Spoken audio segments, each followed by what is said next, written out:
Hey cool friend, it's me, Adrian, or Ayden. Either way, I am still your host, and you are still listening to Susto, the podcast of Ookie Spooky Scary Stories. Welcome back. Thank you for being here, and if this is your first time, welcome. Thank you for joining us. Y'all, we are in full swing of spooky season, and I am so happy. My heart could not be fuller. My house could not be spookier. If you haven't seen, I recently shared the official Susto 31 Nights of Frights movie list, and I see these lists every year, and I'm like, yeah, these are cool, these are great, I always love them. And so finally I said, why don't I just make my own? And again, these are my personal picks. I actually sat down and I thought, okay, which movies would I watch throughout the month of October? Some of these are movies that I have watched over and over again. Death Becomes Her is on there, and that's one of my favorite movies ever. And the list is in no particular order. As I was writing them, they felt like they had a good flow. You don't have to watch them in that order either if you choose to follow along with that list. Those are just kind of like, these are the 31 movies that came to mind. And I will say some of those are franchises, like Scream, for example. I could not choose which one to put on the list, and I didn't want to put more than one so that I could save space for other really great movies that were outside of that universe. So I just put Scream, and honestly, you could pick anyone from that lineup, or you can do all of them. And others may not be movies that other people would consider spooky or scary. They might be campy or cutesy, and that's fine, like Halloween Town Hocus Pocus, but those are still classic Halloween season, spooky season movies that I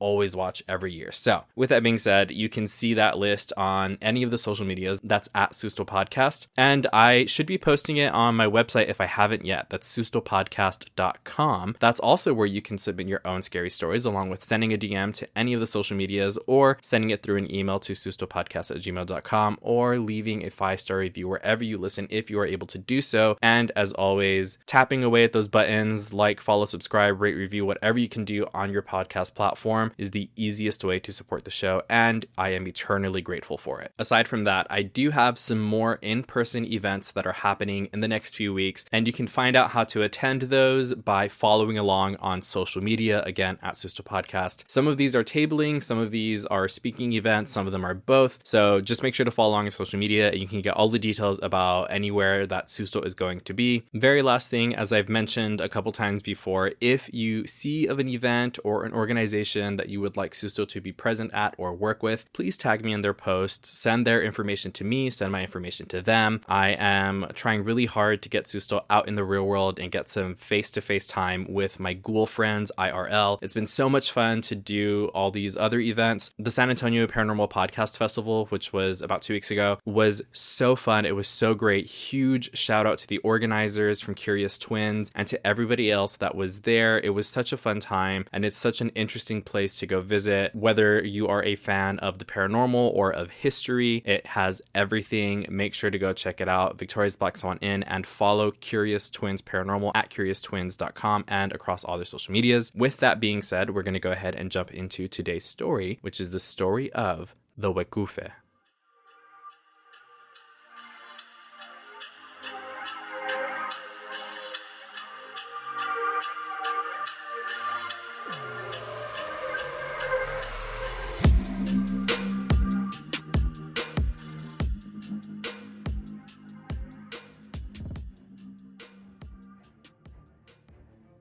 Joaquin had always been an unassuming figure in the bustling streets of Santiago, Chile.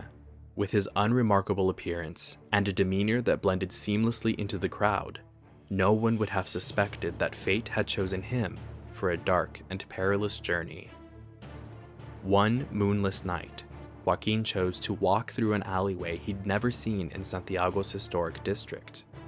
A chill wind whispered through the narrow streets, and the scent of burnt herbs lingered in the air. Strange symbols were etched onto the cobblestone walls, and Joaquin, a curious soul, couldn't resist the urge to investigate further. Hidden amidst the darkest part of the alley, he stumbled upon a peculiar scene. A cloaked figure shrouded in darkness, chanting incantations that seemed to materialize into black smoke. Before Joaquin could react, the smoke took form. The cloaked figure had summoned a Wekufe, a malevolent spirit from Mapuche folklore, a being that thrived on darkness and chaos. The Wekufe, a twisted and grotesque demon, emerged from the inky abyss of smoke and shadow. its eyes glowing with an eerie green light, and its elongated fingers reaching out like tendrils. A feeling of static in the air surrounded him. Joaquin, suddenly driven by an unknown desire for power that eclipsed his senses, stepped forward and offered himself to the Wekufe. In a moment of desperate temptation, Joaquin entered into an unholy pact. The static in the air flowed into his body through his fingertips. Power coursed through his veins, dark and intoxicating. He felt invincible, no longer the unnoticed man he once was. Days turned into weeks, and Joaquin's transformation into a Galku continued. He discovered his newfound abilities allowed him to manipulate the world around him with a mere thought. He could inflict pain and suffering upon his enemies, and his desires manifested effortlessly. However, as the days passed, the cost of this unholy alliance became increasingly clear. The Wekufe had attached itself to Joaquin's soul and demanded sacrifices. Joaquin's conscience eroded with each act of malevolence. The once moral man found himself reveling in the misery he inflicted, his soul slipping further into darkness. Haunted by his own actions, Joaquin sought answers in the little he could find online about Mapuche folklore. There, he learned of the moral code that had governed the Galku for generations, a code rooted in balance and restraint. It was clear he had forsaken these principles, and the Wefuke's influence over him grew stronger with each transgression. Driven by remorse and a desperate desire for redemption, Joaquin embarked on a perilous journey to confront the Wekufe once more. He knew that breaking the unholy pact would come at a great price, but he was willing to pay any cost to free himself from the grip of darkness. Under the cover of night, Joaquin returned to the same alleyway where his descent into darkness began. The cloaked figure and the Wekufe awaited him, smug looks on their faces. But Joaquin had a weapon they did not anticipate, a flicker of the humanity that remained within him. With every ounce of his remaining strength, Joaquin began a ritual and chanted what he'd learned. The ancient spirit shrieked in agony as it was untethered from Joaquin's soul, like ripping a stitch open. Joaquin had rid himself of the role of a Galku and the Wekufe, but he knew that the memories of his actions would haunt him forever. In the end, he had chosen the path of redemption over power, understanding the true cost of unchecked ambition. But the price was already paid in full. Joaquin collapsed to the ground, battered by the ordeal, and as dawn broke over Santiago, the cloaked figure and the Wekufe were gone, leaving no trace, no sigils on the walls, no incense in the air. As Joaquin lay in the alley, the light blurring into a bright orange haze, he realized he acted too late, and that this would be the last sunrise he'd ever see.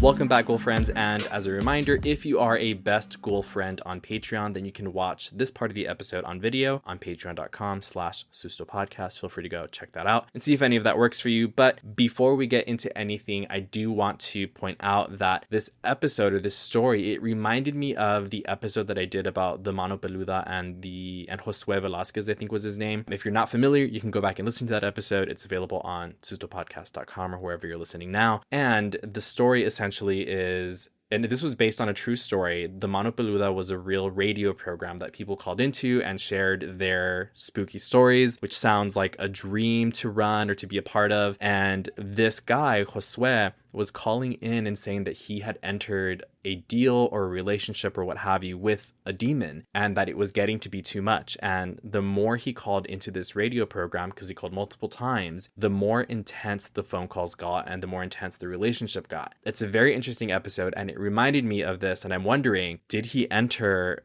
a pact with a Wekufe, whatever demon Josue seemed to be working with? And from what I know, most demons do that in a possession. It just attached him, but there was this exchange of power and ability, right, that Josue had that was very familiar to this story. So I think that's a perfect segue into talking about our first source. And again, all the direct links will be on Susto Google Docs on Patreon. This is from wikiwand.com, and it's their entry on Wefukes. I'm just going to give the quick rundown on what the Wefuke is. This says the Wefuke, also known as, and it has a bunch of different spellings on here, is a type of harmful spirit or demon in Mapuche mythology. The word Wefuke comes from the Mapudungun word Wekufu, meaning demon, outside being. And the concept is that in the Mapuche language, the word Wefuke can be attributed to any person that tells lies or is deceptive. And it was only after the arrival of Catholicism, when the Mapuche people had gained the concept of evil, that the word became associated with demons.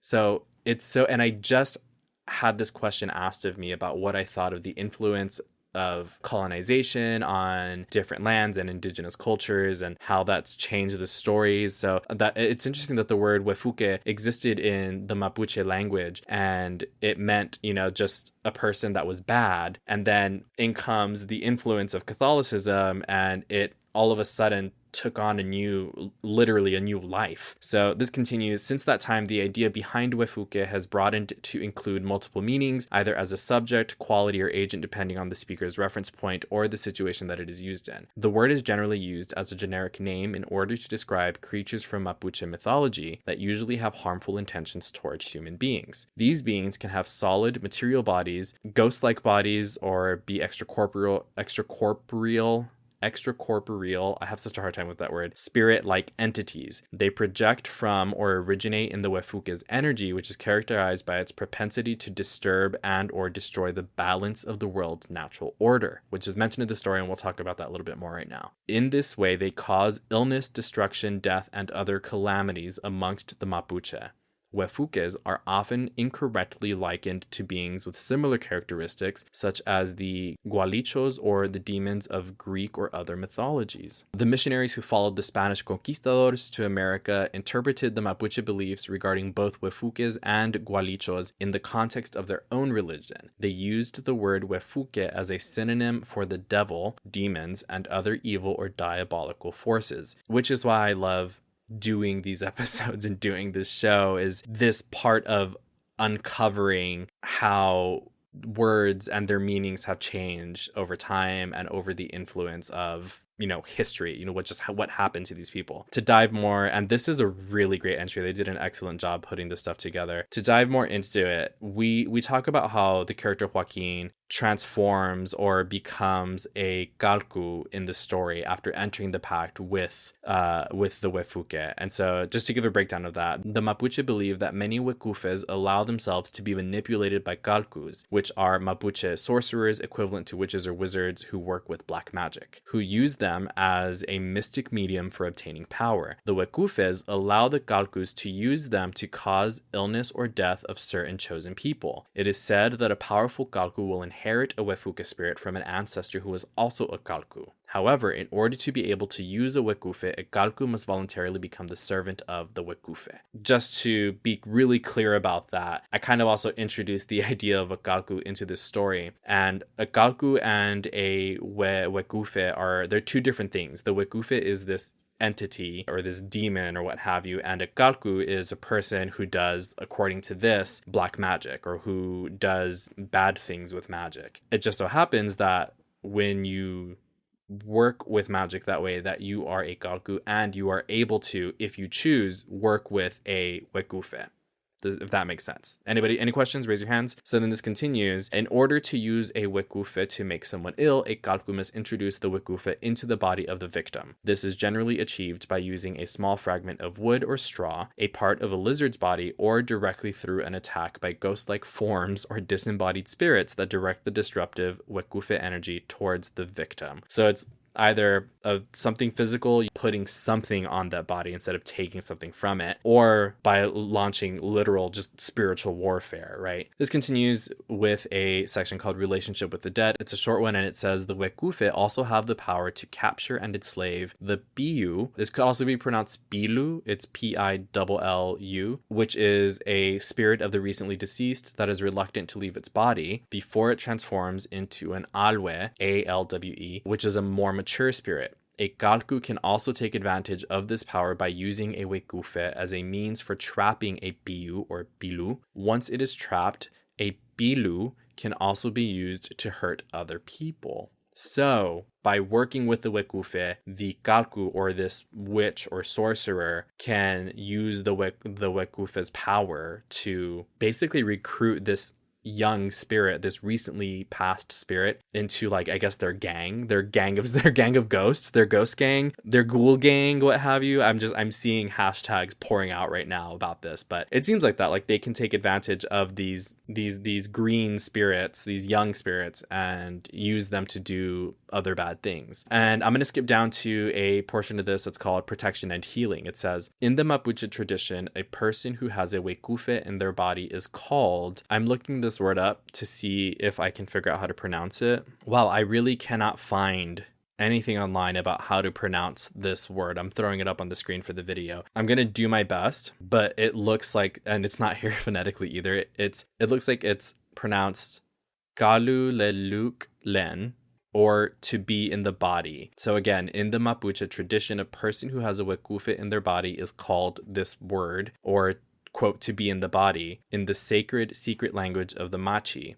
The Machitun ceremony must be performed in order to release the Wekufe, again, to kind of untether it from this person and their soul. As long as the Mapuche people obey the Anmapu, which is kind of like a set of ethics that Galkus are supposed to follow, or just that in general the Mapuche people are supposed to abide by. And it's referenced in the story when Joaquin wants to release himself from the Wekufe, that he's doing this research and he finds out that there are these code of ethics that you're supposed to follow, and that he obviously broke them, and that kind of throws that balance off. So again, this says that as long as the Mapuche people obey those laws and perform the Guiatun ceremony, then the spirits will continue to keep the Wekufe under control, like other good spirits. Equally, in order to identify and gain protection from a Galku that may be using a Wekufe, one should be cautious of people wearing black, as this is the only color worn by Galkus. Okay, the Galkus are darks. Maybe my mom was right and she didn't want me shopping at Hot Topic because she knew I was going to turn into a Galku if I did, or be mistaken for one. That's so interesting that detail of that they only wear black. They're goths or whatever. Gosh, again, this is such a really good entry right here. I do want to mention there's a portion in this that was really difficult for me to understand, and I've been reading it over and over again, but it's about the actual worldview of Mapuche people, and I'm going to try and read through it. It might not make sense because I'm having trouble understanding it, so we'll work through this together. It says, Mapuche legends say that Wekufes come from Minchen Mapu, which is located to the west beyond Mapu, or the Mapuche word for land. These beings originated from the forces of energies that disturb and or destroy the world's natural order. Unlike other living beings or spirits that possess their own soul, Wekufes are soulless. Just to rephrase that in a way that I think I understand, is that Wekufes are born out of bad vibes. Essentially, that's what that sounds like me. When there is a disturbance or a destruction in the world's natural order, whatever that may be, that a Wekufe is born out of that. So, I mean, that's what I'm going to start saying when I'm around someone that has a really bad vibe or really bad energy. Be like, that person is, they're birthing Wekufes, they're mothering all these Wekufes are their sons or what have you. So that's very interesting. And this also talks about kind of like there's a picture of it. I'm going to throw this up for the video and I'll post it on the socials, about like how their worldview is segmented. Again, I'm having a hard time wrapping my head around it, but this continues. Wekufes entered the Mapu world as a consequence of the mythical battle amongst the Bilan spirits. It's Pillan, and I think it's pronounced Bilan. I don't think it's the same double L Y sound as in Spanish. that I know, anyway, that they entered the world as a consequence of a battle amongst these spirits, which resulted in the breaking of the, again, Admapu, which is their system of rules that define Mapuche behavior. And again, the system of rules that were broken in that story. Okay, so this says that it resulted in the breaking of the Admapu and the destruction of the perfect harmony of the Wenyu Mapu, or the world of goodness. This battle also disrupted the land of Minchen Mapu, allowing the Wekufes and the Laftraches, which had previously been confined there, to escape and roam the Mapu and live in the Mag Mapu, or the world of evil, to the west of Mapu. You see how I'm saying I'm kind of getting lost here. I need a roadmap. This finishes off. The best known of the Wekufes are Trelke Wekufe, or also known as El Cuero or Cowhide, and Canilo or Canillo, both of which are powerful Wekufes with the ability to change into solid form. So this seems like they can take like a physical body. And I want to read about them. So I'm going to go ahead and search this first one. Trelke Wekufe. Oh, interesting. I just found a song called Trelke Wekufe from a Profundidad Abismal. I'm assuming, let's listen to this.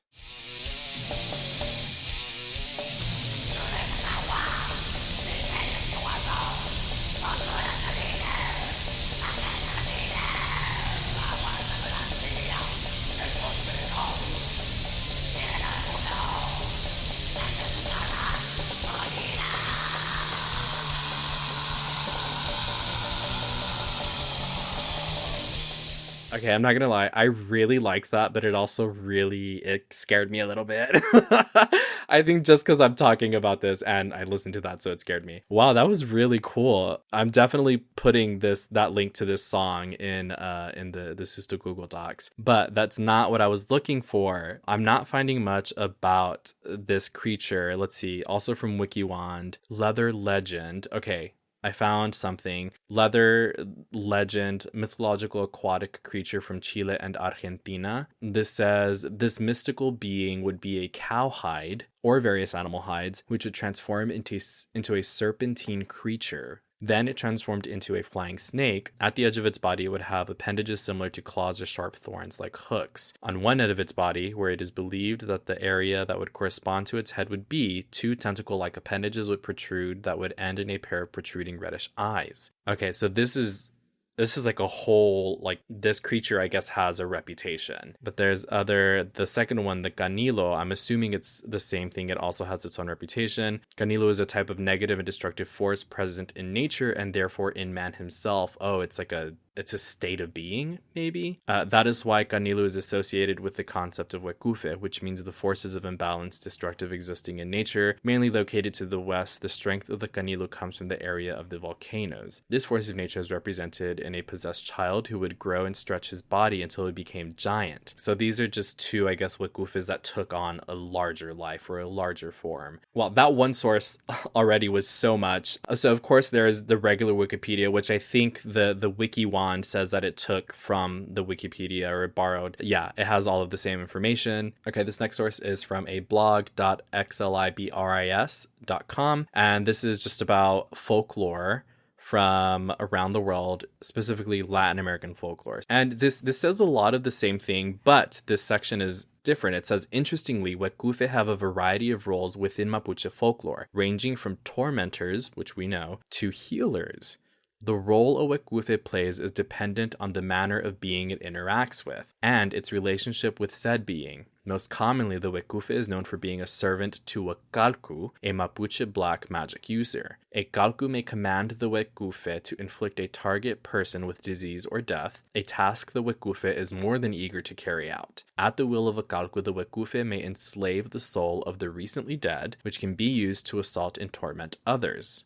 According to folklore, Wekufe have also been said to serve the greater spirits. If a human has broken the rules or taboos as laid out by these greater spirits, which is the Admapu as we talked about earlier, a Wekufe would be allowed to torment that human by the greater spirits. The more I read about this, the more it sounds like the experience that Josué Velázquez had with whatever demon when he called into the Mano Peluda. So interesting to make this connection now. I'm surprised by this detail that the Wekufe is not just, yes, it's eager and it wants to be bad, but it's more influenced by whichever Calcu it's being used by or working with. So again, and it always comes back to this, that magic is neither good nor bad or white nor black. It depends on the user, but it really comes down to that almost always. Is magic is not good or bad. Brujeria is not inherently good or evil. It just comes down to each person and what they're using it for, what they feel they need to use it for, or what have you. So again, surprising that the Wekufe can also be used for good or to heal. And the last thing I want to talk about is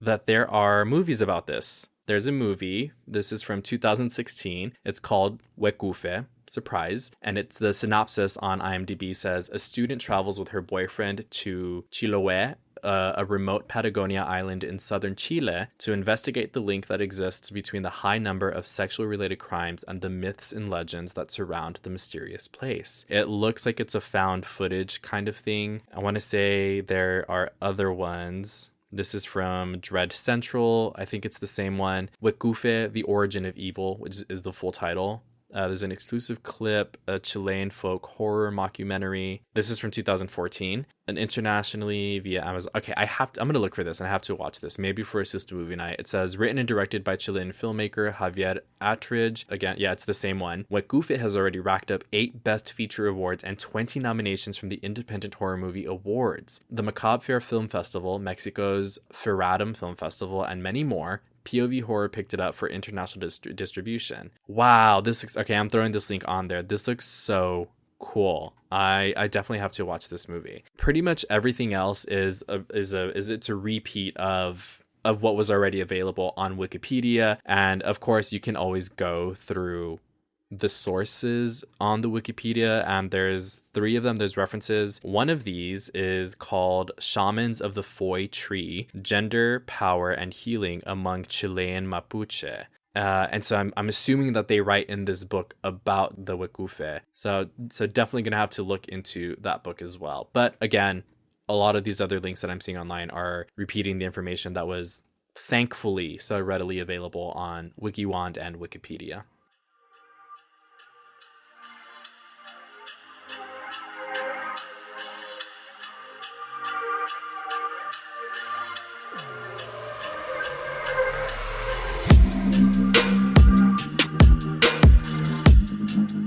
Welcome back. Thank you one more time for listening, for being here. Again, I am so surprised by that connection between the Josue Velasquez case on the Mano Peluda and the Wekufes. I'm just, the way that I'm going to pick that apart in my free time now because I've made that connection. And I hope that you found it interesting as well. As always, if you have your own story that you would like me to share on a Letters from the Beyond episode or on social media, you can do so by sending it via email to sustopodcast@gmail.com. You can send it in a DM on socials. That's sustopodcast on every platform. You can leave it in a review or a rating if you're able to do so wherever you are listening. And that's also the easiest way to support the show. Just tap all the buttons wherever you're listening: like, rate, review, subscribe, share, follow, whatever it is. That's the easiest way to support the show. And there's another way now. You can also visit sustopodcast.com and submit your story or what have you that way. Again, it doesn't have to be a written story. It can be a video, audio recording, photo, anything spooky. Send it my way. And as always, the biggest shout out to my Patreon supporters. You all's support and your patience, you have no idea, especially this time of year. It means so much to me because it's no surprise that the spooky season is a very busy time for creators like me. So again, make sure to keep an eye out on social media so you can see all the things that I have signed myself up for, that I'm working on. I'm really trying to get, again, that IRL ghoul friend FaceTime experience. So follow along for all that. But I digress. Thank you so much to patrons. You are Liza, Sadie, Rachel, Alejandra, Luther, April, Mario, Eva, Dee, Victoria, Josette, Sam, Angela and Co, Mandy, Julianne, Laurie, Jeannie, Monica, Desiree, Anna C, Ashes, Neresa, Rachel, Azucena, Javier, Rios, Anna, Christine, Marlene, Diana, Chata, Jessica, Lainey, and Desiree. Thank you all so much. I appreciate you, and never sign a contract without reading the fine print. Bye.